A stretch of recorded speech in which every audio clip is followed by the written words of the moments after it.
Katatapos lang ng shift ni Mark, isang 28 years old na call center agent. Madalas ay madaling araw siyang umuwi mula sa trabaho dahil hindi naman kalayuan ang inuupahan niyang bahay mula sa kanyang opisina. Karaniwan na sa kanya ang maglakad pa uwi. Sa kabila ng oras ng kanyang pag-uwi, hindi siya nakakaramdam ng pangamba. Tahimik at payapa ang baryong tinitirhan niya, kaya't walang dahilan para siya ay mag-alala. Dagdag pa rito, nasanay na siya sa ganitong sistema. Ang pinakamalaking problema lang naman niya palagi ay ang kinatatakutan sa baryo nila na si Mang Dante. Isang lasinggerong siga na walang alam gawin kung hindi ang maghamon ng away at mambulahaw tuwing gabi. Madalas itong nakakasalubong ni Mark na pasuray-suray sa kalsada. Laking pasasalamat ng binata na hindi naman siya sinasaktan o tinatakot ng lalaki. Madalas pa nga ay pinupuri siya ng lalaking siga. Natutuwa ito dahil sa kanyang kasipagan at pagiging matyaga sa kanyang trabaho. Si Mark ay isang simpleng lalaki lang. Pinalaki ng kanyang lola kasama ang kanyang kapatid. Ulila na kasi sila dahil parehong namatay ang kanilang mga magulang sa isang aksidente. Pinili niyang magtrabaho sa syudad at isinama niya roon ang kanyang lola at bunsong kapatid nang naging maayos at permanente na ang kanyang trabaho.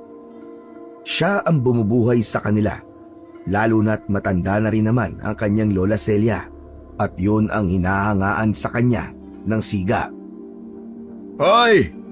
Hoy, Mark! Ay ka nga dito. May pag-uusapan tayo. Bilisan mo maglakad. Napahinto si Mark sa kanyang paglalakad sa tulay ng baryo San Mariano. Mula sa madilim na lansangan ay lumitaw sa kanyang unahan ang isang taong kilalang-kilala niya. Yun ay si Mang Dante. Pasuray-suray ito sa paglalakad, palapit sa kanyang kinaroroonan. May hawak pa itong isang bote ng alak. Mang Dante, kayo ho pala. Madaling araw na po ah. Bakit nandito pa po kayo sa labas? Ay, sus! Para naman ngayon mo lang ako nakita sa lansangan ng ganitong oras. Ano ho bang sa atin, Mang Dante? May sasabihin ako sa iyong importante. Pakinggan mo ako. Po? Iho, napakasipag mo talaga, ano? Kaya hanga ako sa iyo eh. Di katulad ng ibang kabataan dito, natatamad-tamad, pasagot-sagot pa sa magulang. Katulad ng mga anak ko, lumaking mga walang pangarap sa buhay. Tulad ko, walang pangarap. Kayo talaga, Mang Dante, oo. Alam mo, sayang ka, Mark eh. Mabuti pa, maghanap ka ng bagong trabaho. Bakit naman po?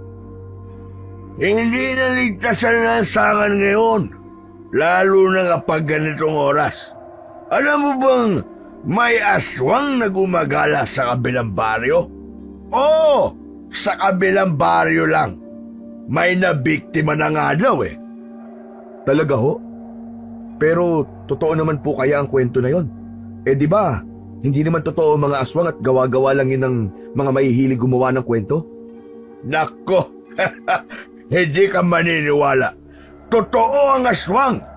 Nakakita na ako. Lasing ka lang ho, Mang Dante. Hindi. Makinig kang mabuti.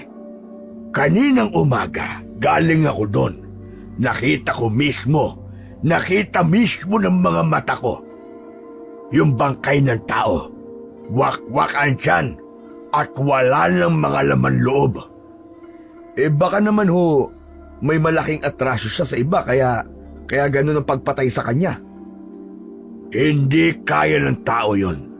Kahit baliw hindi gagawin yon. Isang mabangis na aswang ang may gawa nun. Naniniwala ko. Kasi nakita ko rin yun. Nakita ko mga palatandaan. said ang dugo sa katawan ng biktima. Ni walang maski kaunting tulo sa lupa. Pagka ganun po ba aswang na kagad ang may gawa? Bahala ka kung ayaw mong maniwala. Ako binabalaan lang naman kita. Ang alam ko ho kasi, base sa mga napapanood ko sa YouTube, ang mga aswang madalas sa probinsya mo lang matatagpuan. Pero lungsod po to Imposibleng may aswang, Mandante. Maniwala ka, Mark. Hindi imposible na makarating dito yon. Lalo na tahimik ang baryo natin at madali lang puntahan. Mandante, mag-iingat na lang po ako siguro. Hindi ko pa po kasi pwedeng isakripisyo ang trabaho ko bilang isang call center agent Dito ko po kinukuha ang panggastos ko sa pag-aaral ng kapatid ko. Oo nga, naroon na tayo. Paano naman kung isang gabi may mangyari sa'yo? Paano na ang kapatid mo? Kung ako sa'yo, maghanap ka na ng ibang trabaho. Yung hindi pang gabi tulad nito. Nako, sinasabi ko sa'yo, may nakausap nga ako doon na kinumpirma na may aswang talaga sa barangay nila. Aba, nakita daw niya mismo yung aswang. Harap-harapan. Talaga po? Ano po nangyari? Ganito, isang gabi daw, naglalakad daw sa pauwi mula sa inuman. Habang naglalakad siya, may nakasunod sa kanya. Paglingon niya, abay may aso. Akala niya ordinaryong aso lang yon. Pero nung nakalapit na daw siya, anak ng ibang-iba, mapupula daw ang mga mata nito at tila nagbabaga pa. Tapos, abay akalain mong nagpalit daw ng anyo at naging isang nakakatakot na halimaw. Aba, mabuti po at buhay pa po yung nagkwento sa inyo. Nakatakbo daw ang damotres Mabuti na lang kamo at laging may balisong sandala. Nasaksak niya daw ang aswang at nakatakas siya. Kung totoo po ang sinasabi nyo, bakit pa kayo paghala-gala sa gabi?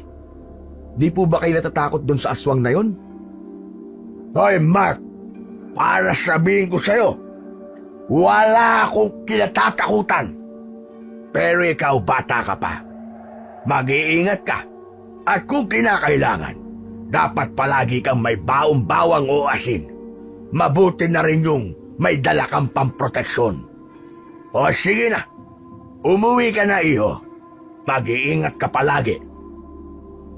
Sige maraming salamat po sa paalala. Pero hindi po talaga ako naniniwala sa mga ganyan Mabuti pa po umuwi na rin po kayo. Baka mapano po kayo dito. Hindi po ba nag-aalala ang pamilya niyo sa inyo? Sus! Huwag mo silang alalahanin. Mas sanay na ako dito sa kalsada. Ikaw, huwag mong babaliwalay ng babala ko sa'yo. Tandaan mo yan, Mark. Sinasabi ko sa'yo. Opo. Pero sigurado po ba kayong magpapaiwan kayo dito? Parang di po kaya ng konsensya ko na iwan kayo dito Ay, huwag mo lang akong intindihin. Sabi ko nga matanda na ako. Saka ako siga dito, baka hindi mo nalalaman. Walang gagalaw sa akin sa barangay na to. Abay takot lang nila sa akin. Sige na, umuwi ka na. Ayoko mapahamak ka. Sige po. Pero sunod na rin po kayo Magpahinga na po kayo para bukas may lakas ho kayo ulit na uminom. Pagkasabi nun, ay tumalikod na siya at nagsimulang maglakad palayo. Ilang hakbang pa lang ang naitutuloy niya ay muli niyang nilingon ang lasinggero. Sa liwanag ng iilang poste sa lugar na yon, nakita niya itong pasuray-suray pa ring naglalakad. Lumalakad ito ng mabagal at parang may kausap, ngunit wala namang tao sa paligid. Wala rin itong pakialam, gayong ang daang tinatahak nito ay palabas na ng kanilang barangay. Hanggang sa unti-unti na itong maglaho sa madilim na parte ng kalsada. Sa pagkakataong yun, ay naramdaman ulit ng binata ang pag-iisa. Hindi niya maipaliwanag Pero nang maisip niya ang sinabi ng lalaking lasinggero, ay para bang may malamig na hangin biglang sumalubong sa kanya at dumampi ito sa kanyang batok. Nanayo ang kanyang balahibo at kasunod nun ay nakarinig siya ng mumunting kaluskos mula sa masukal na gilid ng kalsada. Pakiramdam din niya ay may mga matang nakamasid sa kanya. Hindi. Imagination mo lang to, Mark. Imagination mo lang to. Nadala ka lang sa kwento ni Mang Dante. Binilisan niya ang kanyang mga hakbang, ngunit ang tunog ng kanyang mga yabag ay tila sinasabayan ng mahihinang yabag na hindi sa kanya. Kahit sinabi niya kay Mang Dante na hindi siya naniniwala sa aswang, ay likas pa rin kay Mark ang maging matatakutin, lalo na kapag may nararamdaman siyang kakaiba sa kanyang paligid. Wala to. Hindi. Diyos ko, gabayan niyo po ako. Lola, tulungan niyo ako, Lola. Ang lola na kanyang tinatawag ay si Lola Celia. Dati siyang kilala bilang isang mahusay na albularya sa kanilang probinsya. Matanda na siya, ngunit nananatiling matalas ang kanyang isipan at malakas pa rin ang pangangatawan. Mahusay pa rin itong manggamot at ilan na nga sa kanilang mga kapitbahay ang nagpapatingin sa kanya. Hindi isang ordinaryong albularya lamang ang matanda. Galing siya sa angkan ng mga biyasang manggagamot at espiritual na lider. Ang kanilang angkan ay nag-ugat pa nung panahon ng mga Kastila, kung saan ang kanilang mga ninuno ay kilala bilang mga babaylan. Ang mga babaylan ay isang tagapag-ugnay sa mundo ng tao at ng mga espiritu. Sila ang tagapagtanggol ng kanilang komunidad at manggagamot gamit ang mga lihim na karunungan mula sa kalikasan. Noong bata pa si Mark, madalas niyang samahan ang kanyang lola sa panggagamot. Dito niya nasaksihan kung paano tumutulong si Aling Celia sa mga nangangailangan, sa mga may sakit na hindi maipaliwanag, mga biktima ng kulam o ng mga nakakatakot na hindi makitang nilalang. Sa likod nito ay di pa rin lubos na nauunawaan ni Mark ang tungkol sa ginagawa ng kanyang Lola Celia. Para sa kanya kasi, ang prinsipyo niya, to see is to believe. Ngunit dahil sa kwento ni Mang Dante, bumalik sa kanyang isip ang palaging babala sa kanya ng kanyang lola tungkol sa mga ganitong klase ng nilalang. Pagkarating ni Mark sa kanilang bahay, agad niyang binuksan ang pintuan. Malakas pa rin ang kabog ng kanyang dibdib. Ngunit nang maamoy ang aroma ng kape mula sa loob, ay guminhawa ang kanyang pakiramdam. Sa maliit na lamesa sa kusina niya nakita ang lola na nakaupo habang nagkakape. Nakasuot ito ng lumang balabal at may hawak na tasa ng kape na gawa sa lumang porselana. May nakapatong na rosaryo at isang piraso ng sambong sa katabi nito. Mabuti naman at nandito ka na. Kanina pa ako nag-aalala sa'yo. Halos 1 oras ka nang atrasado sa iyong pag-uwi, apo ah. May nangyari ba? Parang pansit ko namumutla ka. Wala naman po, Lola. Nag-overtime lang po kami. Tapos nang pauwi na po ako, nakasalubong ko po si Mang Dante sa may tulay. Nag-usap po kami saglit. Nako, at inistorbo ka na naman pala ng lasiggerong yon. May ginawa ba sa'yo? Wala naman po, Lola. Nagkwentuhan lang po kami. Alam niyo po, sinabi niya po sa akin na may nakita daw pong aswang sa kabilang baryo. May biktima nga rin daw po. Sabi pa niya, posible daw po na magawi dito yung aswang na yon at pinag-iingat niya po ako. At naniwala ka naman ba sa kanya? Parang totoo po kasi. Sabi niya, nakitang wakwak daw po ang tiyan ng biktima at wala nang lamang loob. Said na rin daw po ang dugo. Pero Lola, tanong lang, may aswang po ba talaga? Totoo po ba mga ganun? May tao po ba o nilalang ba talagang gumagawa ng ganung karumal-dumal na krimen? Oo naman, apo. Hanggang ngayon ba hindi ka pa rin naniniwala? Lola, Mahirap po kasi talagang paniwalaan kung hindi ko pa nakikita eh. Hindi lahat ng bagay ay kailangan makita para maniwala, Apo. Ang mga kwento tungkol sa mga nilalang ng dilim ay hindi lang gawa-gawa. Totoo sila, iho. Maniwala ka sa akin. Kapag nakakita ka ng hayop na hindi mo kilala at tila sinusundan ka nito, huwag kang magpakita ng takot. Ito'y maaaring hindi hayop, kundi isang nilalang na nagbabalat kayo lamang para ikaw ay biktimahin. Pero Lola, Apo, ang dugo natin ay mula sa dugo ng mga babaylan. Ang mga ninuno natin, silang mga unang nagbabantay sa kalikasan at nilalang nito. Alam nila kung paano kumilala ng aswang. Maraming beses na ako nakakita ng mga biktima nila. Ang mga sugat na hindi kayang ipaliwanag ng siyensya. Mga may sakit na halos kinuha ng kaluluwa. At minsan, ako mismo ang humaharap sa mga nilalang na yon. kayo po mismo? Nakakita at nakalaban na po kayo ng aswang? Hindi ko lang naikikwento pa sa'yo, pero oo, Apo, tama ka. Nung medyo bata-bata pa ako, ay may nakasagupa akong aswang doon sa dating baryo natin sa probinsya. Talaga po?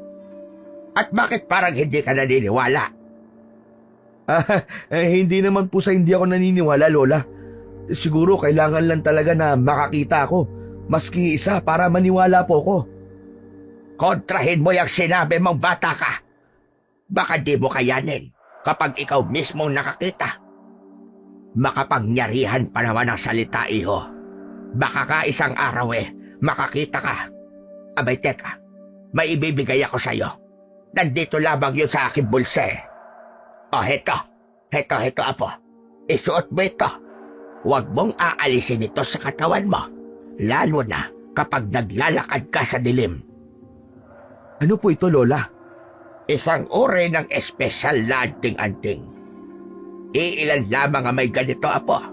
Kaya ingatan mo yan. Galing pa to sa mga ninuno nating babaylan. Ano pong tawag dito saka ano naman po ang maitutulong nito sa akin? Ang tawag dyan ay agimat ng sentinela. Isa itong bihirang uri ng agimat na hindi lamang proteksyon ng maibibigay. Kapag sinuot mo yan at nasa panganib ka, maaari nitong tawagin ng sentinela ng Gabon. Sentinela ng Gabon? Sino po yun, Lola? Ano po yun? Ang sentinela ng Gabon ay ang nakatakdang maging tagapagtanggol ng ating angkan. Isa siyang espesyal na nilalang at inialay ng ating mga ninuno ang kanilang katapatan. Kaya tayo nagkaroon ng tagapagtanggol laban sa masasama. Ngayong ibinibigay ko na ito sa iyo, pakiusap lamang, Apo. Ingatan mo to at huwag mong gagamitin sa masama. Ang sentinela ng Gabon ay isang espiritu na tagapagbantay o tagapagtanggol. Isa siyang makapangyarihang nilalang na itinalaga upang proteksyonan ang angkan ni na Aling Celia at sa mga susunod pang henerasyon laban sa mga masasamang nilalang tulad ng aswang, barang, mangkukulam, maligno at iba pa. Ang nilalang na ito ay maaaring isang engkanto o elemento. May kaugnayan din ito sa espiritu ng kalikasan na naging kakampi ng mga sinaunang babaylan. Ang mga engkanto na ito ay nagboluntaryong maging bantay at tagapagtanggol bilang kapalit ng kanilang alyansa. Meron ding tinatawag na bantay espiritual. Isa itong espiritual na mandirigma o tagapangalaga na may natatanging kakayahan upang labanan ang kasamaan. Maaaring ito ay nilikha o isinumpa ng mga ninuno ng pamilya upang magsilbi bilang protektor. Isa pang uri ng sentinela ay ang misteryosong nilalang. Maaari itong magpanggap na tao o isang hayop at nagpapakita lamang sa tao kapag sa oras ng pangangailangan. Madalas, hindi siya nakikita ng karaniwang tao maliban sa tagapagdala ng agimat. Nagpapakita rin siya sa kalaban kung kinakailangan upang magampanan ang kanyang tungkulin. Pero iho, may isa pa pala akong paalala sa'yo. Kapag pala nagagamit ang kapangyarihan ng sentinela, maaari kang manghina o mapagod kagad. Hindi lang sa pisikal na lakas, kundi maging sa espiritual. Seryoso po ba talaga to, Lola? Ako na po ang gagawin yung tagapangalaga ng agimat na to. Hindi ho ba masyado akong bata para tanggapin po ang ganitong kabigat na responsibilidad? Ikaw na nga, iho. At huwag mong tatanggihan, iho. Dahil nararamdaman ko na kailangan mong kapangyarihan nito sa mga susunod pang araw. Ayoko mapahamak ka, apo. Lalo na't madalas kang madaling araw nang umuuwi dahil dyan sa trabaho mo na yan. Kung ganun po, Lola, salamat po dito. Hayaan po nyo. Iingatan ko po ito. Pangako po. Pagkatapos ng kanilang seryosong pag-uusap tungkol sa agimat, tumayo si Aling Celia at inaya si Mark papunta sa kusina. Halika na, apo. Kumain ka na bago ka matulog. Inihanda ko na ang paborito mong sinangag at itlog. Alam kong gutom na gutom ka na mula sa trabaho. Ngumiti si Mark sa kanyang lola. Ramdam nito ang pagmamahal sa kanya at malasakit. Ang ganitong tagpo ay pangkaraniwan na lamang sa kanilang bahay tuwing uuwi siya ng madaling araw. Sanay na si Aling Celia sa ganitong tagpo ng araw, kaya't palagi itong gumigising ng umaga para ipagluto ang kanyang apo ng agahan at siguruhin na makakakain ito bago matulog. Lola, pasensya na po kayo at lagi kayong gumigising na maaga para lang sa akin, ha? Hindi ko po alam kung paano ko po kayo mapapasalamatan. Aba, apo. Huwag mo nang alalahanin yon. Masaya ko na may naitutulong pa ako sa'yo. Isa pa, hindi ko kayang hindi magluto. Alam kong pagod ka at mahirap ang trabaho mo. O heto, sige na, kumain ka na. Matapos kumain, ay dumiretso na si Mark sa kanyang kama. Sa pagpikit ng kanyang mga mata, ay muling bumalik sa kanyang isip ang tungkol sa mga sinabi ng kanyang lola. Pabigat para sa kanya na dalhin ang agimat, lalo pat hindi naman siya naniniwala sa mga nilalang na pinag-uusapan nila. Ngunit dahil sa kanyang respeto kay Aling Celia, ay tinanggap niya ito at itinago sa ilalim ng kanyang damit, malapit sa puso, tulad ng bili nito. Nakatulugan na ng binata ang pag-iisip, ngunit sa kalagitnaan ng kanyang pamamahinga, nagsimula siyang managinip. Naglalakad siya sa gitna ng isang masukal na gubat. Ang paligid ay tahimik at malamig ang simoy ng hangin. Sa di kalayuan ay nakarinig siya ng mabibigat na mga yabag at tunog ng mga naaapakang dahon at mga sanga. Sino yan? May tao ba dyan? Tumigil siya sa kanyang paglalakad at sinundan ng kanyang tenga ang tunog na kanyang naririnig. Ngunit bigla na lamang mula sa dilim, lumitaw ang isang nilalang. Isang aswang na may mahabang buhok, matutulis na ngipin, at mga kuko na tila kasintalas ng punyal. Ang mga mata nito ay galit na galit, at ang itsura nito ay kasuklam-suklam. Nakatitig ito sa kanya. Takot na takot si Mark, ngunit hindi siya makaalis sa kanyang kinatatayuan. Sumisigaw ang aswang. Galit na galit ang boses nito. Aw! Ikaw ang susunod na biktima ko! Palapit ng palapit sa kanya ang nilalang. Sinubukan ni Mark na tumakbo, pero hindi naman siya nakaalis sa kanyang pwesto. Ang aswang ay palapit ng palapit na sa kanya. Nagkaroon siya ng ideya. Hinaltak niya ang kanyang kwintas at inilabas yun at itinaas niya sa hangin. Lumayo ka sa akin! Ngunit sa halip na umatras ang aswang, lalo pang naging mabagsik ang halimaw. Tumalon ito at takmang kakagatin siya sa leeg. Nang sandaling yon, naramdaman ni Mark ang matinding init mula sa agimat na tila pumaloob sa kanyang katawan. Ngunit bago pa man magtagumpay ang aswang, bigla na siyang nagising. Ha! Diyos ko! Panaginip lang pala. Humawak siya sa kanyang dibdib. kung saan nakasuot pa rin ang agimat sa kanya. Ramdam niya ang init nito. Napatingin siya sa bintana ng kanyang kwarto. Madilim pa ang paligid, ngunit tila may presensyang nakamasid sa kanya mula sa labas. Panaginip lang ba talaga yun? O isang babala?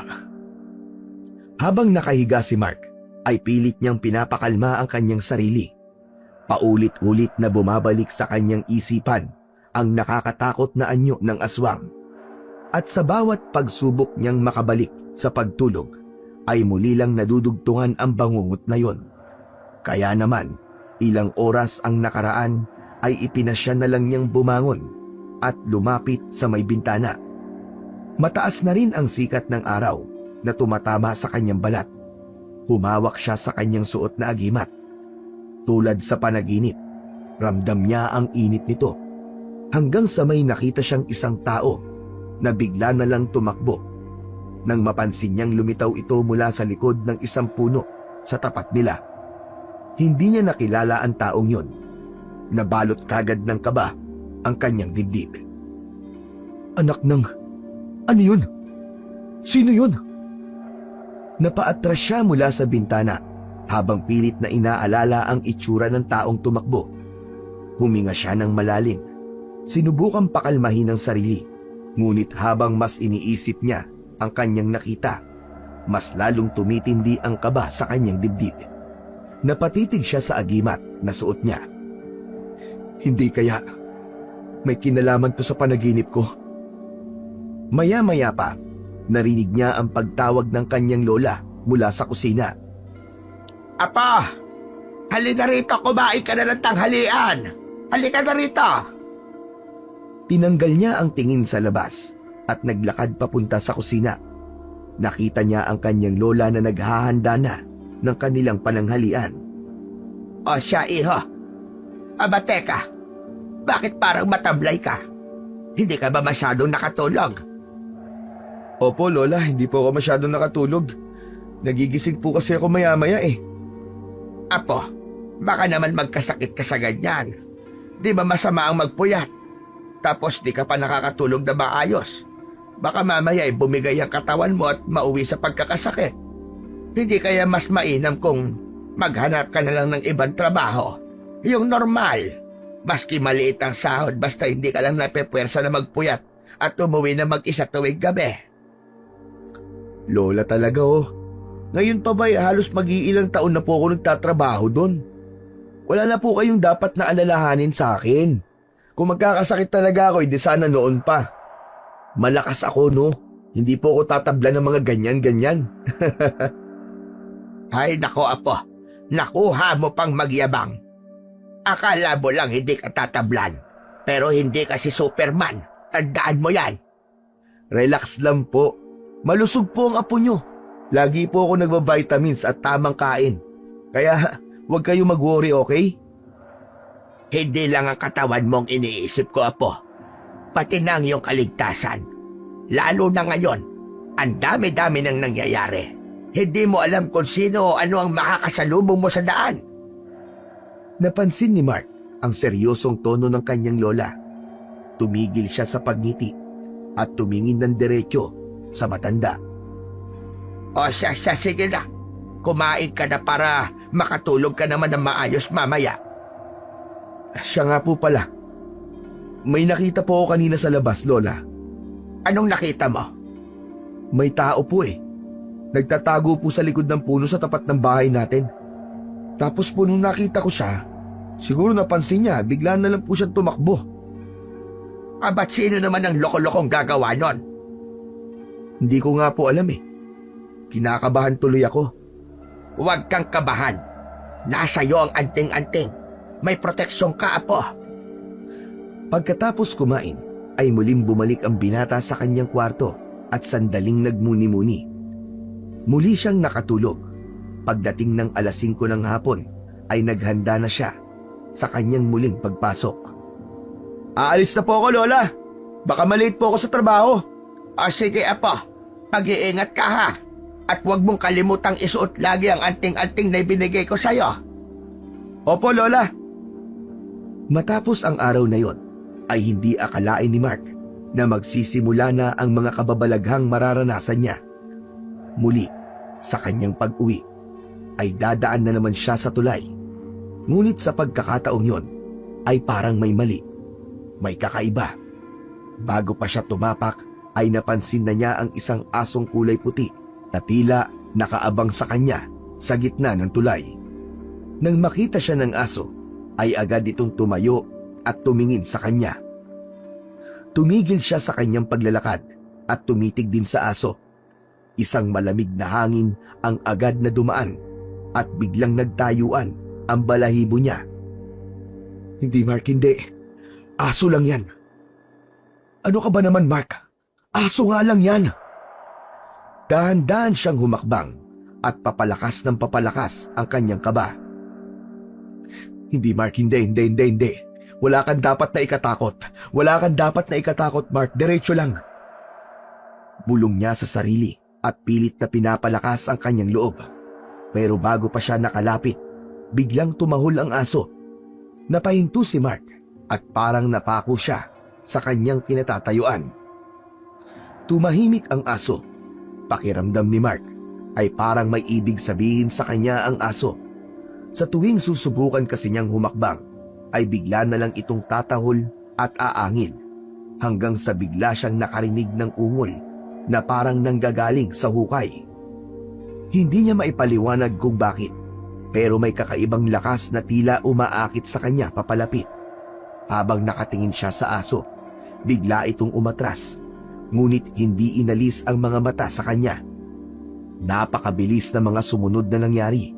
Ang puting aso ay bigla na lang tumakbo patungo sa ilalim ng tulay. Tinanaw ito ni Mark, pero hindi niya na nakita.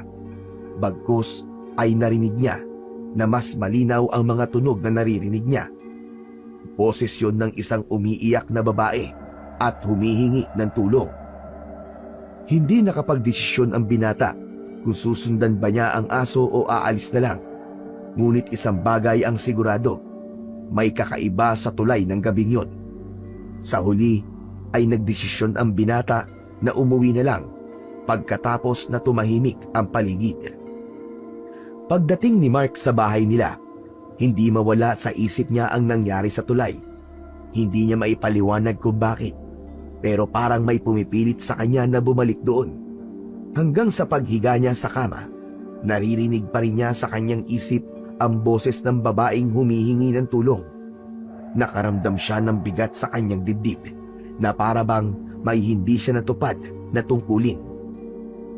Hanggang sa nagising siya dahil sa mga maingay na tao sa labas ng kanilang inuupahang bahay. Nagkakagulo ang mga yon at nagtatakbuhan. Bumangon si Mark at sinilip ang mga tao sa bintana. Nakita niya ang kanyang lola sa kanilang bakuran. Lola, ano po bang nangyayari? Bakit parang nagkakagulo po mga tao? Pupunta sila sa tulay, apo. Sa tulay? Bakit? Anong meron po? Nako, iho. May natagpuan daw bangkay ng isang babae sa ilalim ng tulay. Biglang natulala si Mark sa sinabi ng kanyang lola. Bumilis ang tibok ng kanyang puso habang bumabalik sa isipan niya ang mga nangyari kaninang madaling araw. Ang puting aso at ang boses ng babaeng humihingi ng tulong. Kilala po ba kung sino yung babae? Hindi pa, apo. Pero sabi nila, mukhang dayo daw. Halika, sumama ka at tignan natin. Bagamat nag-aalangan, sumama si Mark sa kanyang lola patungo sa tulay. Nang makarating sila doon, napakaraming tao ang nakapaligid sa lugar. Nang makalapit sila, nakita ni Mark ang bangkay ng isang babae na nakahiga sa isang stretcher. Balot ng puting kumot, ngunit ang isang bahagi ng muka hanggang sa balikat nito ay nakalantad. Maputla at may bakas ng tila kagat sa kanyang leeg. Nanlamig si Mark sa kanyang nakita. Pakiramdam kasi niya ay may naging pananagutan siya sa nangyari sa babae. Narinig niya mula sa mga nag-uusap na tao na pinaghihinalaan nilang isang mabangis na hayop ang pumatay sa babae dahil umano naging kalunos-lunos ang sinapit ng biktima. Ayon sa mga ito, Ang bangkay ay nakadilat ng malaki, tila nakakita ng isang bagay na nakakatakot bago mamatay. Ang leeg nito ay may marka ng kagat na parang mula sa isang hayop na may mahahabang pangil. Ang mga kamay niya ay tila nakaunat, parang pilit na nanlaban bago nawalan ng lakas. Ang mga kuko sa kaliwang kamay ay bahagyang may pula, indikasyon na maaaring humawak siya sa lupa para kumapit sa kanyang buhay. Wakwak din ang kanyang dibdib pababa sa kanyang tiyan. Wala na itong lamang loob. Ang sabi pa ng iba ay wala raw silang nakitang bakas ng dugo sa biktima. Malinis ang hiwa, parang sinipsip ang dugo o nilinis muna bago iwan sa ilalim ng tulay. Kung gano'n ang itsura ng biktima, nasisiguro kong aswang ang pumatay sa kanya. Lola, hinaan niyo po ang boses niyo at baka may makarinig po sa inyo. Aba, bakit mo ako pinipigilan? Ano bang masama sa sinabi ko? Magdudulot po ng mas grabing gulo yan, Lola. Hayaan niyo na lang po ang iba na magbigay ng kanilang mga opinyon. Huwag na po tayong makisali dyan. Apo, alam mo bang mas makakatulong kung may magsasabi ng totoo? Hindi natin dapat binabaliwala ang ganitong bagay. Lola, hindi naman po sa binabaliwala natin. Pero isipin niyo po, paano po kung makarating sa ibang tao na kayo pa ang nagkalat ng bali-balita tungkol sa aswang na yan? Baka magalit pa ang pamilya ng biktima o mga tao dito. Kung aswang nga ang may gawa, dapat malaman ng lahat para makapaghanda sila. Hindi ito biro, Apo. Ang mga ganitong nilalang ay mapanganib at hindi sila tumitigil hanggat hindi sila napupuksa. Naiintindihan ko po kayo, Lola. Pero hindi po rin tayo makakatulong kung tayo mismo magpapakalat ng takot. Alam niyo naman ang mga tao rito, madali silang maniwala at maghinala. Baka ang ending nito, Lola, may ibang mapagbintangan na wala namang kasalanan. May punto ka rin, Apo, sa iyong sinabi. Pero paano kung totoo nga may aswang sa lugar natin? Paano kung may sunod pang biktima? Kaya nga kailangan may gumawa na ng aksyon. Anong aksyon, Lola? Hayaan natin ang mga pulis na mag-imbestiga. Huwag na ho tayong makialam. Baka lalo lang po lumala ang sitwasyon. Umahimik si Aling Celia habang iniisip ang sinabi ng apo. Alam niyang may katwiran si Mark, pero mahirap para sa kanya na itikom ang bibig. Apo, kung totoo ngang aswang ito, hindi ito matatapos dito. Sigurado kung babalik pa siya.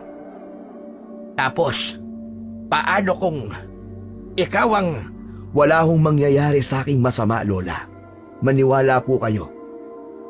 Habang nag-uusap sila, ay napansin ni Mark ang puting aso sa gilid ng kalsada. Tahimik na nakamasid sa mga tao sa paligid. Nang magtagpo ang kanilang mga mata, ay bigla itong tumahol. Lola! Lola! Yung aso! Yung aso na nakita ko kaninang pauwi ako. Anong aso, Apo? Hindi na nakapagpigil si Mark. Tangka niyang lalapitan ng aso pero tumakbo ito. Sinundan siya ng binata. Saan ka pupunta, Apo? Narinig niya ang pagtawag sa kanya ng matanda pero hindi siya huminto. Habang tumatakbo ang binata, pakiramdam niya ay mas lumalayo pa ang aso. Pumasok ito sa isang bakanting lupa malapit sa tulay. Isa itong inabandonang tambakan ng mga basura. May malaking puno doon ng akasya at doon tumigil ang aso. Dahan-dahan itong umupo habang nakatingin sa kanya. Ano ba talagang gusto mo? Ako ba? Sino ka? Ngunit wala namang naging reaksyon ng aso hanggang sa may narinig siyang mga kaluskos mula sa likod. Napalingon si Mark at nakita ang kanyang lola na sumunod. Mark! Ano ba ginagawa mo dito, Apo? Private property ang lugar na ito. Delikado rito. Baka makasuhan tayo ng trespassing. Bakit po kayo sumunod, Lola? Ano pong ginagawa niyo dito? At bakit ako ang tatanungin mo? Nabuho kaya sinundan lang kita dito. Eh bakit nga po kasi kayo sumunod? Anong gusto mo? Hayaan na lang kita mag-isa dito, ganun ba? Trespassing ka, Apo. Halika na at baka mamaya ay mapahamak pa tayo sa ginagawa mong ito. Sino ba kasi ang hinahabol mo? At bakit bigla ka nalang tumakbo dito? Sinundan ko lang po yung puting aso eh. Puting aso? Abay, nasan? Nang lingunin ni Mark ang aso sa kinauupuan nito, ay wala na to doon. Inilibot niya ang kanyang paningin sa paligid, pero ni anino ng aso ay hindi na niya nakita. Naglakad siya papalapit sa lugar kung saan huling nakaupo ang aso, ngunit wala siyang nakitang bakas nito. Tila naglaho na lamang ito nang walang iniwang senyales. Saan napunta yung aso na yon? Hay nako, pabihira ka, bata ka. Mas kinikilibutan ako sa iyo kaysa doon sa patay sa tulay eh. Halika lang at makapagluto na lamang sa bahay. Baka mamaya umuwi na yung kapatid mo galing sa eskwelahan. Halika na. Sandali lang po, Lola. Tignan mo, may mga nakalagay po dito sa hukay. Bakit? Ano ba nakita mo dyan? Hindi ko po alam kung ano to eh. Sinipat na mabuti ni Mark ang mababaw na butas na yon. Lumapit na din ang matanda at nang parehas na nilang nakikita yon, ay nagpalitan sila kagad ng tingin. Sa tabi ng punong akasya, natuklasan ni na Mark at Lola Celia ang isang mababaw na hukay. Sa loob nito, nakakalat ang mga piraso ng tela. Ang ilan ay bahagyang nasunog, habang ang iba ay buo pa, ngunit may mga kakaibang pulang marka. Sa gitna ng mga ito ay may mga baryang tila sinauna. Bawat isa'y may ukit na hindi pamilyar kay Mark. Ito ay parang alay o gamit sa isang ritual. Ang paligid ng hukay ay may mga bakas ng nasunog na kahoy at natirang sunog na pulang tela. Diyos ko, ang palatagdaang ito. Bakit, Lola? Ano po ba yan? Ibig sabihin nito ay may isang nilalang na naglalagay ng tanda sa lugar na ito. Para bang isang palatandaan na teritoryo na niya ang ating barangay. Anong nilalang naman po yun, Lola? Sa amoy pa lang ng hangin, batid kong isang aswang ang may gawa nito. Ano pong ibig niyong sabihin? Nais ng aswang na to na gawing teritoryo ang lugar na to? Hindi lang basta teritoryo, iyo. Maaari dito na rin siya mamugad at mambibiktima. Ano pong gagawin natin, Lola? Kailangan nating wasakin ang tanda na ito. Pero hindi ito simple. May mga bagay na dapat gawin para siguraduhin na hindi tayo gagantihan ng masamang nilalang na may gawa nito. Sinasabi ko na nga ba, at posibleng aswang ang pumatay sa babaeng yon. Gagawin na po ba natin ngayon o tatawag tayo ng albularyo? Sira ulo ka ba? Albularya ako. Tatawag ka palang iba. Abay, damuhok ang bata ka. Kumuha ka na nga lang ng mga tuyong damo sa paligid at magsusunog tayo. Kailangan kong basagin ang ritual na ginawa dito para di na makabalik ang aswang. Kaagad na namulot ng mga tuyong dahon ang binata at nang makaipon ng sapat na dami, ay mabilis niyang iniabot ito sa kanyang lola. Inipon ito sa hukay. Nagsimulang magdasal ang matanda. Nang matapos ay kinuha nito ang posporo sa kanyang bulsa at sinindihan ang mga tuyong dahon. Pero hindi na ituloy yun dahil biglang sumulpot ang lasinggerong si Mang Dante. Hoy! Hoy kayo! Ano ginagawa nyo rito, ha? Nakita ko kayo. Parang may dinadasalan kayo dyan. Ano yan, ha? Nangungulam kayo, no? Mang Dante, hindi po kami nangungulam. Ano yung ginagawa nyo dyan? Nakita ko, nagdadasal ang lola mo. Abay, tumitirik pa ang mata. Umalis ka na nga rito at huwag mo kami pakialaman, lasinggero ka. Hindi ito pangungulam. Sinusubukan kong basagin ang sumpa ng aswang sa lugar na ito. Ano ka mo? Sumpa ng aswang? Ano sumpa sinasabi mo, tanda? Nanunumpa ba ang aswang? Pabirang matanda ito. Abat, pilosopo ka, dabuho ka. Hoy, matandang ugod-ugod. Tigilan mo yan. Magdadala ng malas yung ginagawa nyo. Walang iya. Akala ko pa naman iba ka, Mark. May iba pala kayong ginagawa ng lola mo. Nagkakamali ka, Mandante. Iba ang iniisip mo. Wala kaming ginagawang masama ng lola ko. Wala. Naka, kita-kita ko ah. Tigilan niyo yan. Pag ginituloy mo yan, tatawag ako ng pulis. Pakukulong ko kayo. Mandante, hindi niyo po naiintindihan eh. Delikado po ito nakita namin at kailangan namin itong alisin bago may masamang mangyari. Wala akong pakialam kung ano man ang ginagawa nyo. Basta, tumigil kayo o ako mismo ang huhuli sa inyo, baka pusasan ko kayo dito. Biglang tumayo si Aling Celia. Hawak pa rin ang posporo sa kamay. Hoy, ikaw, Dante. Kung gusto mo mamatay sa kamay ng aswang, sige, pigilan mo kami. Pero kung ayaw mo may masama pang mangyari, tumabi ka dyan at hayaan mo kong tapusin ito. Hoy, tanda, kung mo kong dinadaan-daan sa ganyan ha, ikaw ang tumigil. Tignan mo to. Itong mababaw na hukay. Tignan mo, Dante. Tignan mo ang laman. Bahagi ito ng ritual ng aswang. Gagawin niyang teritoryo ang barangay na to. Kung hindi ko to sisirain, babalik siya para pumatay ulit. Lumabas kayo sa bakuran ko. Labas! Po? Narinig nyo naman ang sinabi ko, di ba? Umalis kayo sa bakuran ko. Ibig sabihin, sa inyo po ang bakanting lupa na to? Paano nangyari yon? Oo, sa akin ang lupa na to. Kaya wala kayong karapatang gumawa ng kung ano-ano rito nang walang pahintulot ko, mga damuho kayo. May nangyayari na sa lupa mo, Dante. Kung hindi mo aaksyonan, ikaw ang unang mapapahamak. Ano bang pinagsasabi mo? Wala akong pakialam sa sinasabi mong aswang.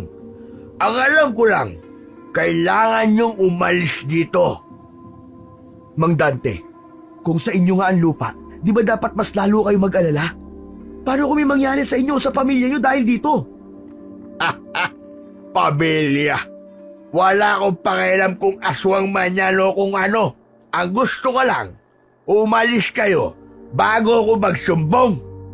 Oo na, sige na. Sige na. Aalis na kami. Pero Lola, Wala na tayong magagawa, Mark. Kung ayaw niyang makinig, mas mabuti pang umalis na lang tayo. Halika na. pero nasimula na po niyo ang ritual. Paano po yun? Hindi ba mas lalala kung dito matutuloy?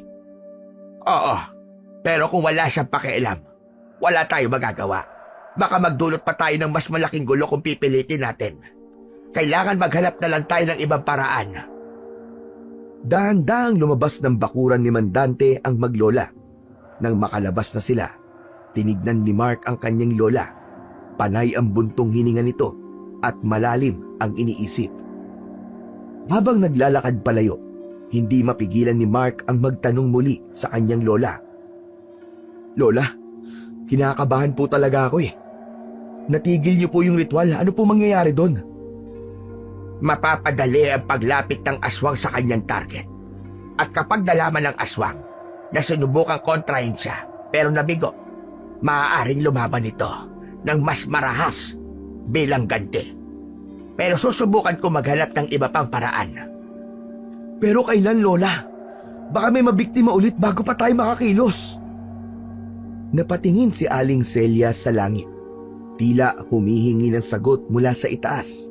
Alam niyang tama ang sinabi ni Mark, pero limitado ang kanilang ginagawa nang wala sa tamang lugar. Sa isip niya, mas mabuting umisip ng mas maayos na plano kesa magpadalos-dalos. Pagkarating nila sa kanilang bahay, naupo si Aling Celia sa lumang upuan at muling tinignan ang kanyang apo. Apo, huwag ka na kaya munang pumasok mamaya. Po? Kinakabahan ako, Apo. Yung pag-uwi mo ng madaling araw na nag-iisa. Pero Lola, mahirap pong hindi pumasok eh. Paano po magasusin natin dito? Alam ko yon, Apo. Pero iba ang kutob ko. Baka may masamang mangyari sa'yo. Lola, sanay na po ako. Lagi ko namang ginagawa to, di ba? Kaya ko pong ingatan ang sarili ko. Hindi to tulad ng dati, Mark. May aswang na gumagala. At hindi natin alam kung sino ang susunod niyang bibiktimahin. Napatingin si Mark sa kanyang lola. Ramdam niya ang pag-aalala nito, pero alam din niyang kailangan niyang kumayod para sa kanyang pamilya. Lola, naiintindihan ko po ang takot niyo, pero hindi po ako pwedeng tumigil. Kung hindi ako magtatrabaho, paano na lang tayo? Lalo na po si Bunso. Kung titigil ako, pati ang pag-aaral niya po maaapektuhan. Kung magpalipat ka na lang ng ibang oras, Apo. Lola, hindi po ganun kadali yun. Hindi po ako pwede magdikta ng oras ng aking pasok. Baka po mapagalitan po ako ng team leader namin. Kung lumipat na lang tayo, Apo, maghanap na lang tayo ng ibang mauupahan sa ibang barangay. Lola, alam ko sasabihin mo, Apo. Pero ako bilang lola mo, hindi mo ako mapipigilang mag-alala sa'yo. Wala na ang mga magulang mo. Kaya ako na lang ang natitirang nagpapaalala sa'yo. salamat po Lola. Pero nangangako po ako, mag-iingat po ako Lola. Hindi ko po hahayaang may mangyari sa aking masama. Mabilis na lumipas ang mga oras. Muling pumasok sa trabaho si Mark. Ngunit ng gabing yun ay nagkaroon ng half shift. Kaya naman 11:00 pa lamang ng gabi ay umuwi na ang binata. Pag uwi niya mula sa trabaho ay nakita niyang may tao sa paligid. Kaya naman nawala ang kaba niya at takot sa tulay. Habang naglalakad siya, napansin niyang may pulubing nakaupo sa gilid nito ng kanyang madaanan. Nakayuko ito, pero napansin niyang nakatingin ito sa kanya sa kabila ng mahabang buhok na tumatakip sa mukha nito. Huminto siya saglit at tiningnan ang pulubi. Manong, ano pong ginagawa niyo dito sa tulay? Ngayon ko lang po kayo nakita dito ah. Nang humakbang siya para sana lapitan ang matanda, ay may malamig na ihip ng hangin ang naramdaman niya mula sa likod. Paglingon niya, ay nakita niyang muli ang puting aso na nakatayo sa hindi kalayuan. Nakatitig lang sa kanya. Ikaw na naman? Ang aso ay hindi gumagalaw, pero ang titig nito ay parang nangungusap. Nang ibalik ni Mark ang tingin sa pulubi, laking gulat niya nang makita nitong nakatingala na ito. Diretsyong nakatitig sa kanya. Ang mukha nito ay maputla at ang mga mata ay tila walang buhay. Biglang tumayo ang pulubi. Nanginginig ang katawan. Narinig niya ang mahinang ungol nito na unti-unting lumalakas. Sa takot niya ay napaatras si Mark. Hindi na alam ng binata kung ano ang gagawin at kung sino ang titingnan. Iginala niya ang paningin sa paligid at kung kailan naman tila nangangailangan siya ng tulong ay biglang nawala ang iilang tao na nakita niya kanina. Ang aso naman ay unti-unting lumapit sa kanya. Di maaari. Ano ba nangyayari? Nang biglang kumilos ng mabilis ang pulubi, palapit sa kanya, biglang umalulong ang aso.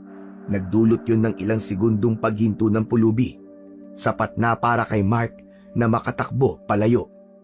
Tumakbo siya ng tumakbo hanggang sa wakas ay narating niya ang harap ng kanilang inuupahang bahay. Nanginginig niyang binuksan ang pintuan at pumasok sa loob at agad ding isinara. Humihingal siyang naupo sa upuan sa sala. Pilit na pinapakalma ang kanyang sarili.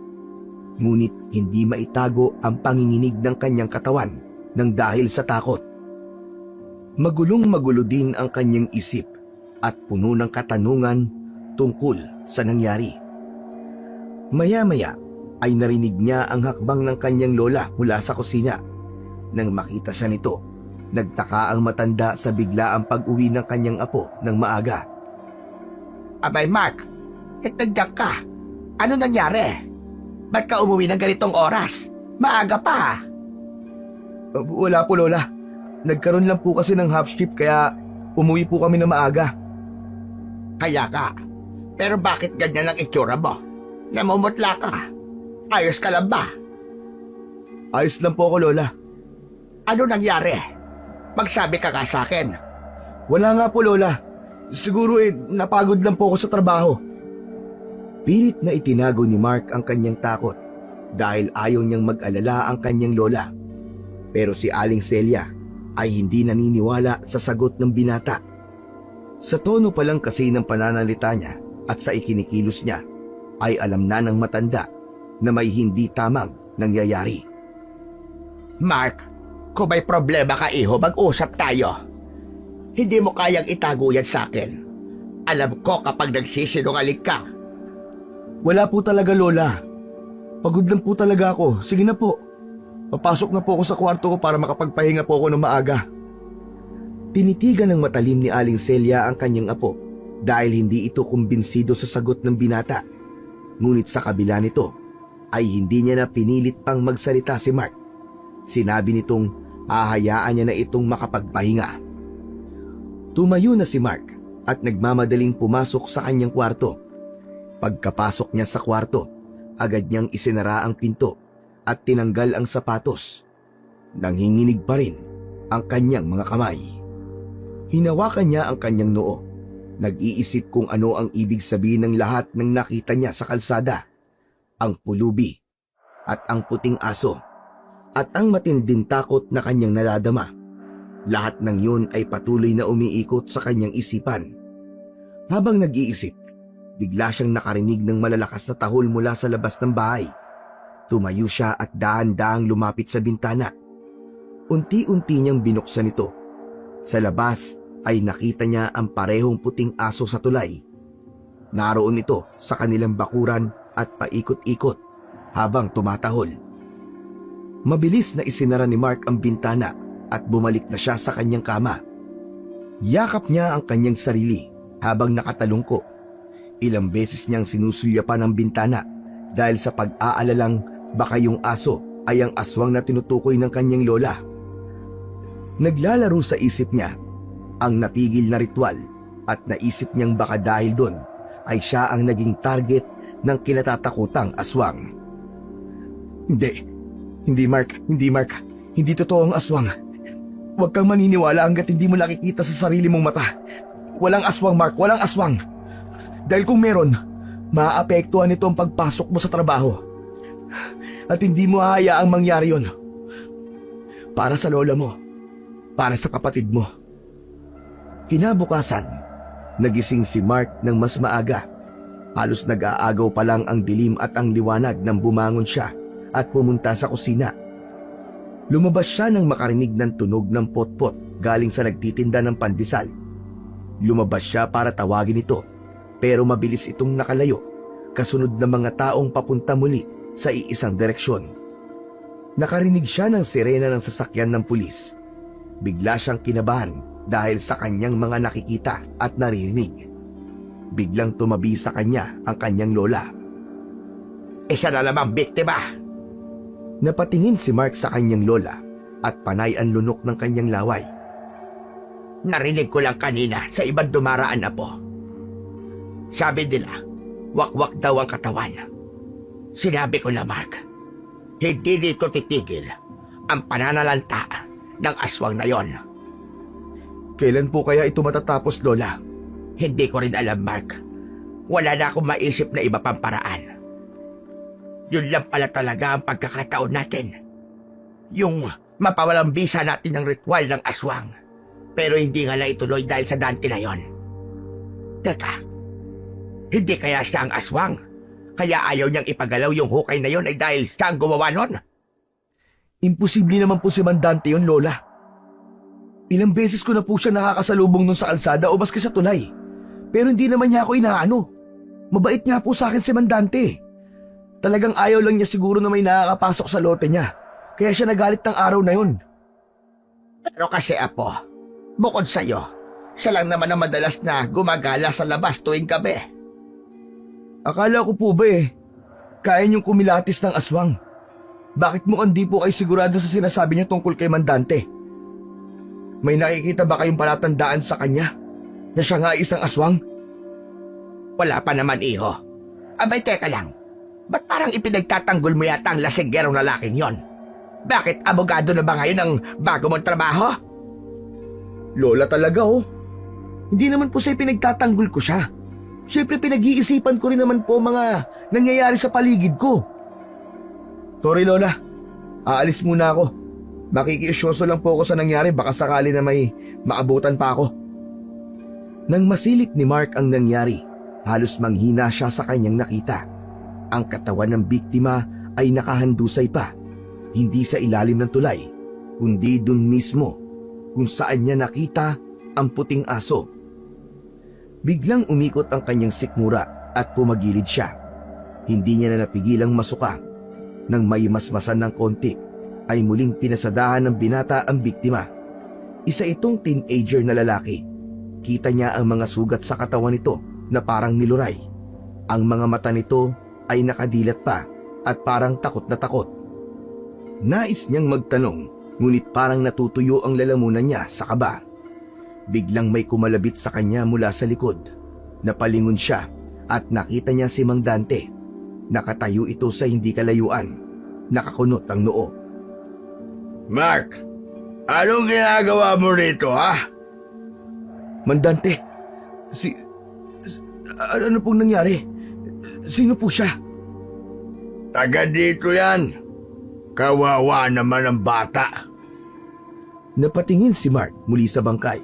Ang imahe ng puting aso ay biglang bumalik sa kanyang isipan.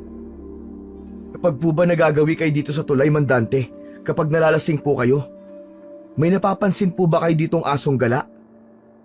Ano ka mo, aso? Anong aso sinasabi mo?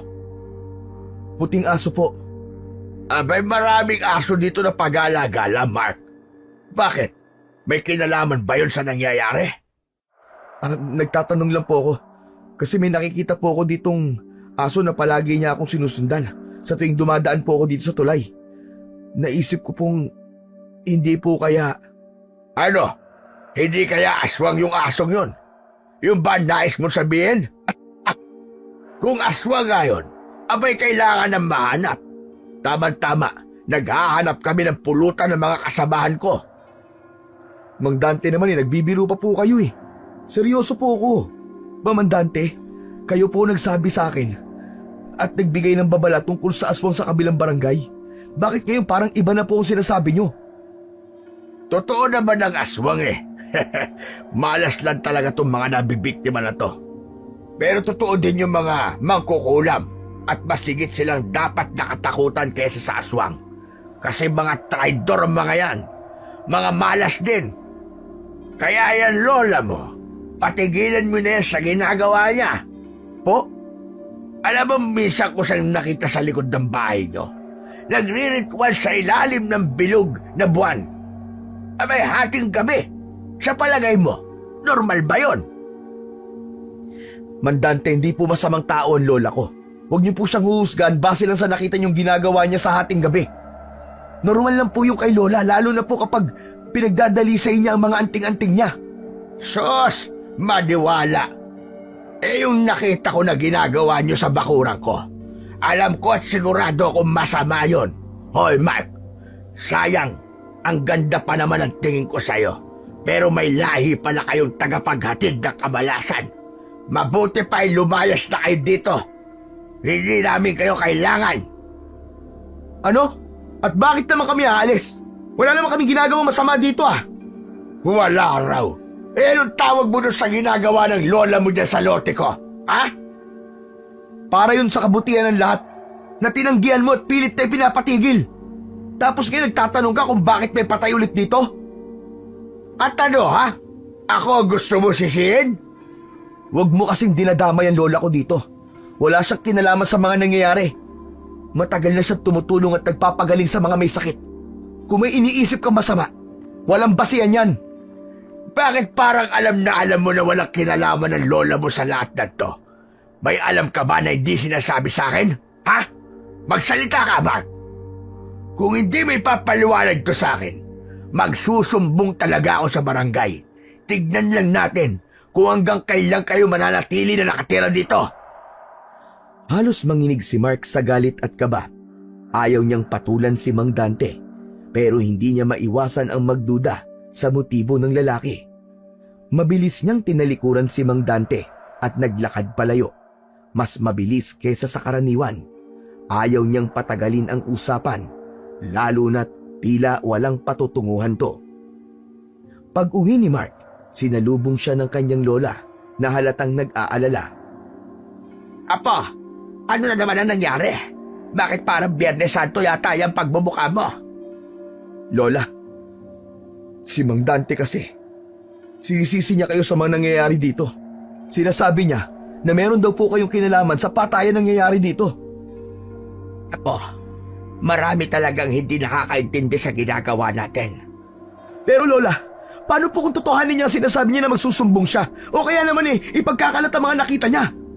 Paano kung kayo ang pagbintangan ng mga tao? Hindi ko alam ang gagawin, Lola, kapag nangyari yun. Walang maniniwala sa tao na yon. Saka kilala na ako ng iba dito. May mga napagaling na rin ako. Hindi sila maniniwala sa anumang sasabihin ni Dante. Hayaan mo lang siya. Makikita din niya ang hinahanap niya. Sige na, Apo. Magpahinga ka na.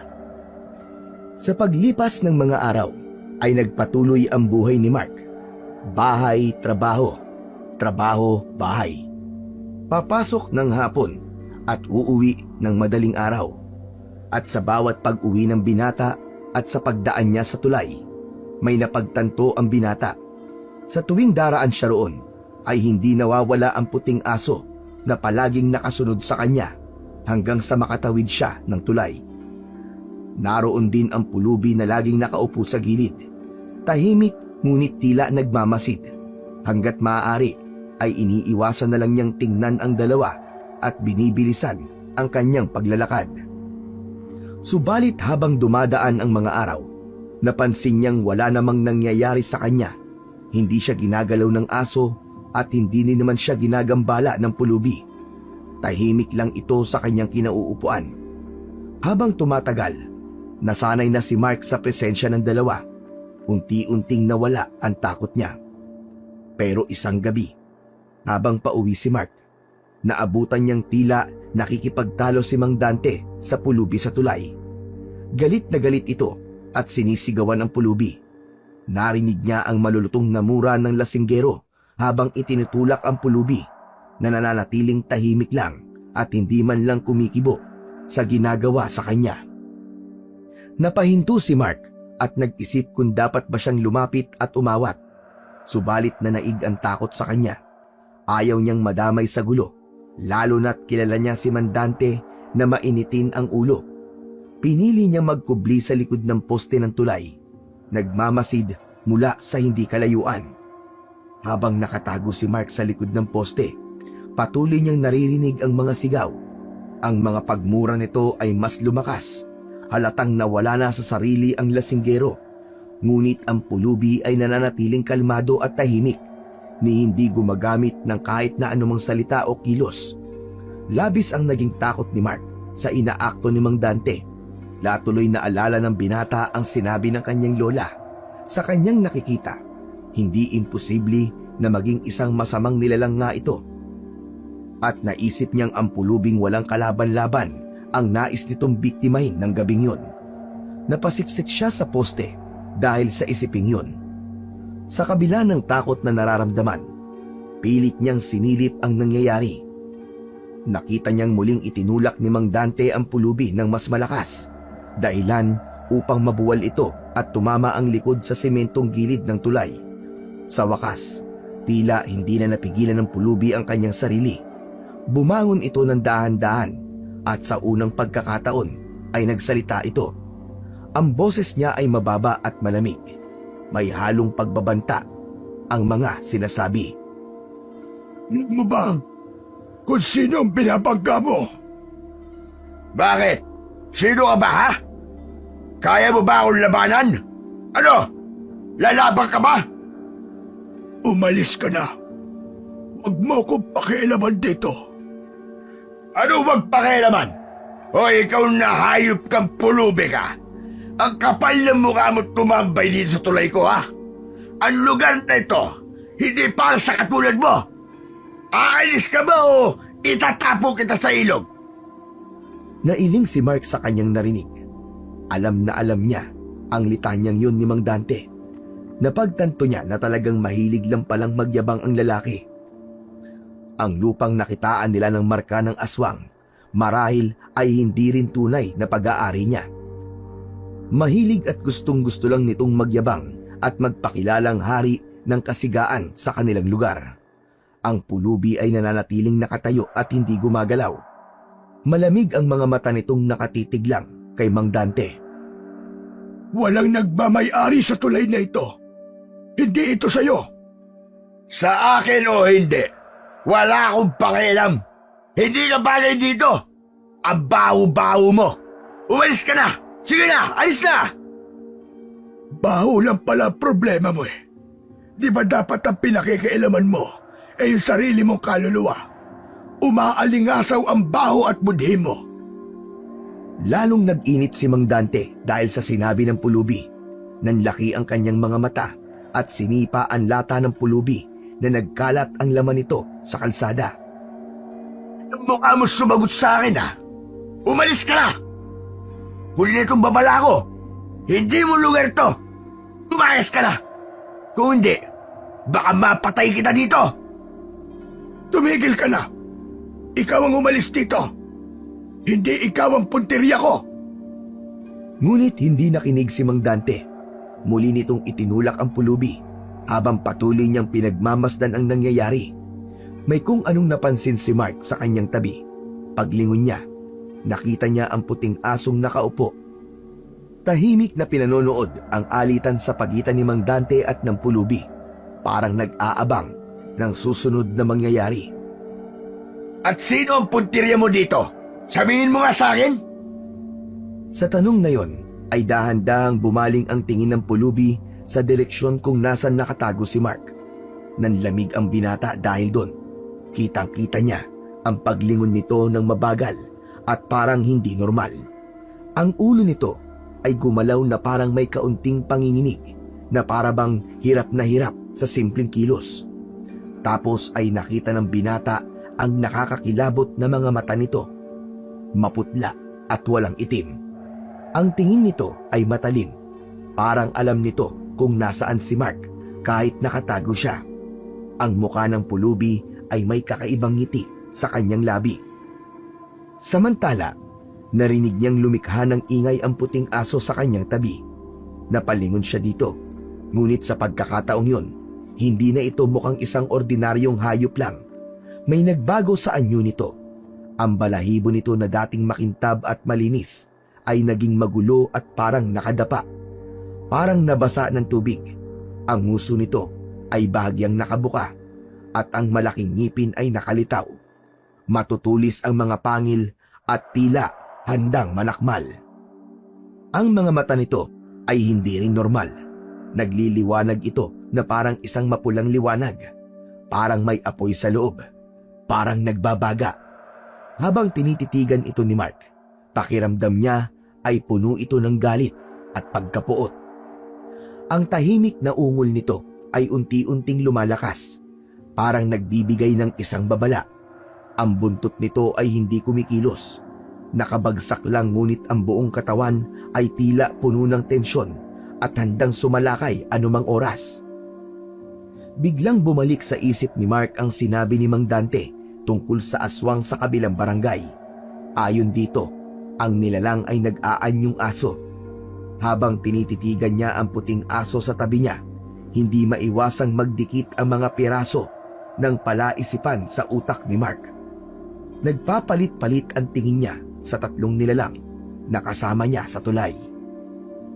Anak ng teteng oh! Isa ba sa kanila?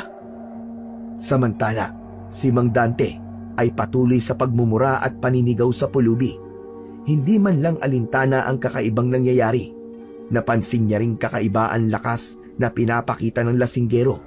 Nagsimula na siyang magduda. Ang tatlong nilalang sa paligid niya, ang puting aso, ang pulubi at si Mang Dante.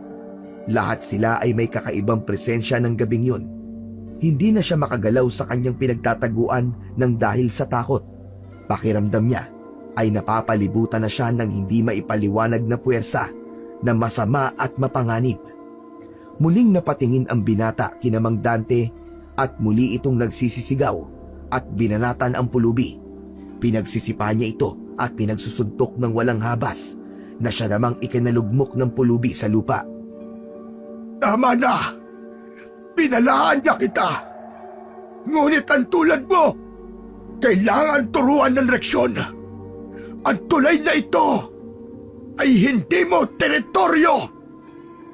Ako ang hari sa lugar na ito. Ano mang gusto ko ay magagawa ko. Bakit? Anong gagawin mo sa akin, ha? Gaganti ka? Umalis ka na. Huwag mo kong pilitin na ipakita ang tunay kong anyo. Muling sinipa ni Mang Dante ang pulubi ng malakas, dahilan para mapaigik ito. Ngunit sa halip na muling bumagsak, ang pulubi ay tumayo ng marahan na para bang wala itong nararamdamang sakit. Naging kapansin-pansin ang paglaki ng katawan nito at ang anino nito ay nagmistulang may kakaibang hugis sa ilalim ng liwanag ng buwan. Nagmistulang may mga pakpak at buntot. Naglilitawan ang mga litid na parang pumuputok sa ilalim ng kanyang mga balat.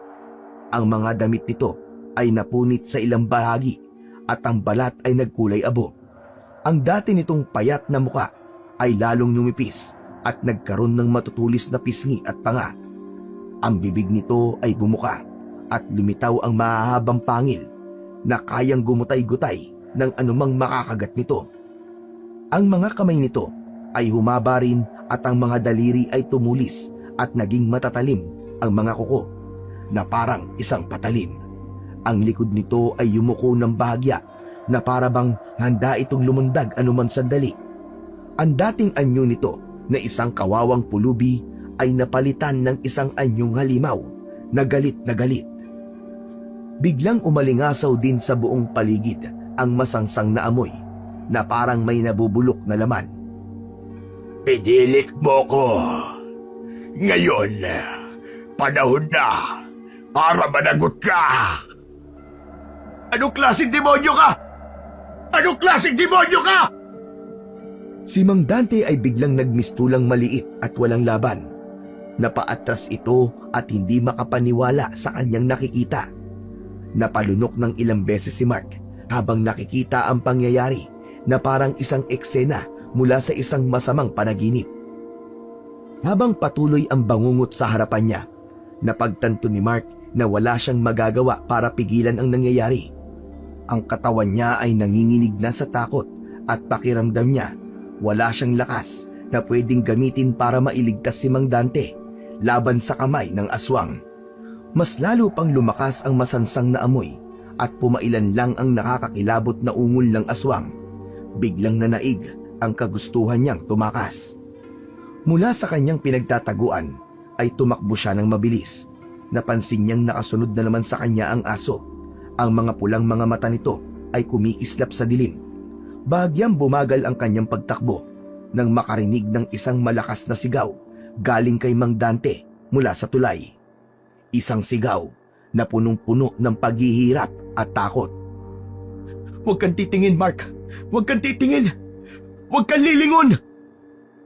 Hindi niya alam kung ano ang nangyari doon. Ngunit isa lang ang sigurado niya. Kailangang makalayo siya sa lugar na yon sa lalong madaling panahon. Nang sa wakas ay nakita na niya ang pamilyar na daan pauwi sa kanilang bahay. Mas lalo pa niyang binilisan ang pagtakbo at yung aso hindi pa rin siya nilulubayan. Tumigil lang ito nang tuluyan na siyang makapasok sa kanilang bahay. Dumiretso siya sa kanyang silid at hindi man lang pinansin ang kanyang lola na naabutan niyang naghahanda ng kanyang almusal. Ilang beses siyang kinatok nito sa kanyang kwarto pero hindi niya ito sinasagot at hindi siya lumabas para kumain.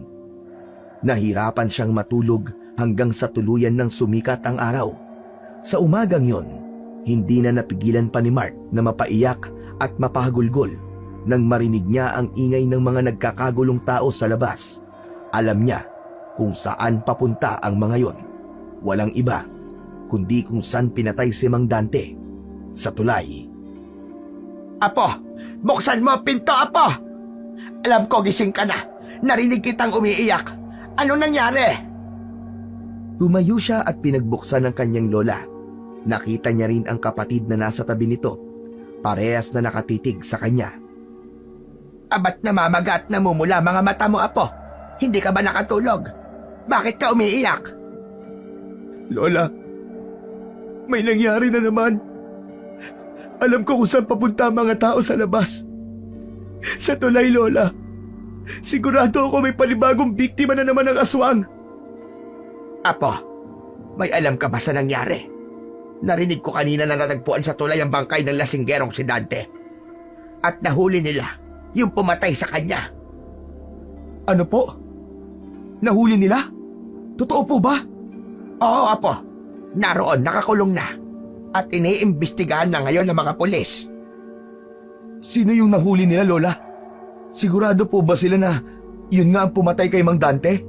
Oo, sabi ng mga nakausap ko kanina, naaktuhan daw na sinasaksak ng taong yon si Dante.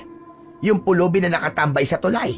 Siya yung hinuli ng mga tanod at sinurrender sa pulis kanina lang. Lola, patawarin mo ako. Patawarin mo ako kasi naglihim at nagsinungaling ako sa'yo. Ano ba sinasabi mo, Apo? Sa tuwing umuwi po ako na madaling araw, sa totoo lang po, may nangyayaring kababalaghan po sa tulay.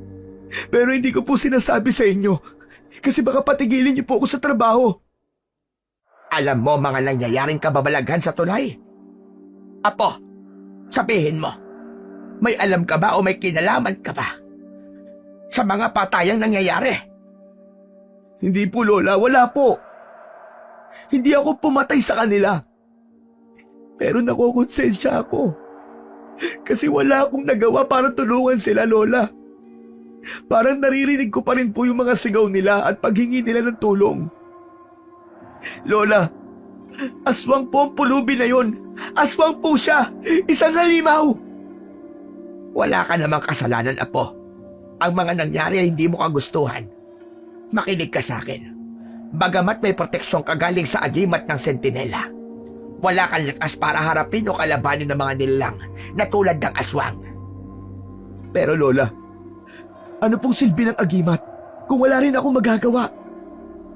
Hindi ko matanggap na naroon lang ako. Narinig ko sila at nakita. Pero hindi ko man lang sila natulungan. Apo, hindi mo kasalanan ng mga nangyari. Ang agimat ay hindi nagbibigay ng kapangyarihan para lumaban kung hindi ka pa handa. Ang layunin nito ay protektahan ka, hindi upang itulak ka sa isang laban na hindi mo kaya. Pero Lola, si Mang Dante, yung aso, may asong lagi nakabuntot sa akin, Lola. Mula na magpakita sa akin ang aso na yon, palagi nang may nangyayaring masama. Ano ka ba? Aso? Anong aso ang sinasabi mo? Isang puting aso, Lola, na may mapupulang mga mata. Palagi siyang lumilitaw sa tuwing dadaan ako sa tulay. Nung una ko siya nakita, nakarinig ako ng sigaw ng isang babae. Yun yung unang bangkay na nakita sa tulay, Lola. Posible po bang ang asong yun ang dahilan ng lahat ng ito? Mukhang naiintindihan ko na ngayon, Apo. Halika, makinig ka sa sasabihin ko. Ang asong yon ay hindi lang basta aso. Hindi rin siya aswang tulad ng pagkakaintindi mo. Siya ang ipinadalang gabay at proteksyon mo. Ang espiritong ipinadala ng ating mga ninuno upang proteksyonan ang susunod na tagapagmana ng galing at lakas ng ating lahi at sa tagapagbana ng tungkulin ng ating angkan. Ano pong ibig niyo sabihin, Lola? Ano pong tungkulin? Katulad ng ginagawa ko, ang tumulong sa kapwa sa pamamagitan ng panggagamot, hindi lang ng pisikal na karamdaman, kundi pati ng espiritual at emosyonal. Yung aswang iyo, ikaw talaga ang puntirya nun. Ano po? Ako ang puntirya niya? Bakit ako? Siya lang ang tanging makakasagot niyan. Kung talagang gusto mong malaman, puntahan mo siya sa istasyon ng pulis. Kung ganun pupunta po ako doon. Marami akong tanong na gusto kong masagot niya. Pagdating niya sa istasyon, nakita niya ang pulubi na nakakulong sa isang maliit na selda. Tahimik ito, nakaupo sa sulok at tila walang pakialam sa paligid. Nagpaalam siya sa pulis kung maaari niyang makausap ang sospek. Pumayag naman ng pulis. Nilapitan ni Mark ang selda. Dahan-dahang itinaas ng pulubi ang kanyang ulo. Mapupula ang mga mata nito at isang nakakalokong ngiti ang gumuhit sa kanyang labi. Ikaw nga ang pumatay kay Mang Dante. Oh, ako nga ang pumatay sa kanya. Pero siya ang may kasalanan at hindi ako. Pinilit niya akong gawin yon. Hindi naman talaga siya ang tunay kong pakay. Simula pa lang na mapadpad ako sa lugar niyo. Ikaw na ang target ko. Pero may dahilan kung bakit hindi kita magalaw-galaw. Ano? Anong dahilan? May isang lalaking... Hindi. Isang higante yon na palaging nasa tabi mo. Laging nakabantay sa'yo. Hindi kita malapitan dahil ang presensya niya ay sumusunog sa akin, lalo na kapag napapalapit ako sa'yo. Higante? Pero aso lang yun at saka... Siya ang iyong tagabantay. Alam ko na nung una pa lang kitang nakita. Di ka ordinaryong tao lang. Kailangan kitang patayin bago ka pa maging banta sa mga katulad ko. Pero yung bantay mo, hindi ko siya kayang tapatan. Ayon sa paningin ng aswang, ang sentinela ay isang nakakatakot na nilalang, isang higanting lalaki na nagtataglay ng kakaibang lakas. Marami itong peklat sa katawan, mga sugat at marka ng digmaan na nagpapatunay na dati itong isang mandirigma. Sa leeg ng sentinela ay may nakasabit na maraming agimat na may iba't ibang hugis at laki, mga yari sa ginto, pilak at buto. Bawat agimat ay kumakatawan sa iba't ibang proteksyon at kapangyarihan. Ang mga mata ng sentinela ay may nakakasilaw na puti. Sa kanyang kaliwang kamay ay may hawak itong baston na nagliliwanag, isang armas na gawa sa sinaunang kahoy at may nakakabit na kristal sa dulo nito. Labis yung kinatatakutan ng aswang na pulubi. Dahil alam niya na anumang oras na madikit siya dito, tiyak niyang masusunog siya sa kapangyarihang nagmumula dito. Hindi ito kayang daigin maski ng pinakamalakas na uri ng aswang. Simula noon, mas naging maingat si Mark. Hindi niya na binabaliwala ang presensya ng puting aso na patuloy na nag-aabang at sumasabay sa kanya sa tuwing dadaan siya sa tulay. Kapag madaling araw, pag-uwi niya galing trabaho, kahit na kinikilabutan ay natuto siyang mahalin at pasalamatan ito bilang kanyang gabay at protektor laban sa anumang klase ng panganib.